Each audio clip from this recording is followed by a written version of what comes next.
台顶新人互相讲细言，现场的气氛是正低密烧热。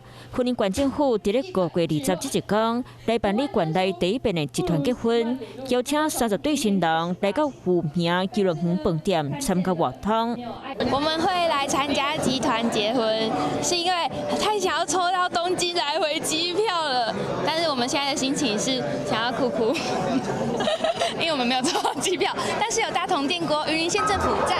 另外，嘛特别安排后进人员来协助办理结婚登记，同时嘛有调整活动，头奖是台湾、日本来回机票。云林县政府这2年有推出一个6亿的万宝龙计划，那希望他们现在结婚年底生一个，明年底再生一个。云林县政府推出生囡仔补助计划，祝福来参加活动的新婚夫妻都会当幸福美满、平安快乐。Hello， 我是蒋欣梅。想要抢先掌握最及时的新闻资讯吗？赶快订阅、按赞、开启小铃铛，锁定华视新闻 YouTube 频道。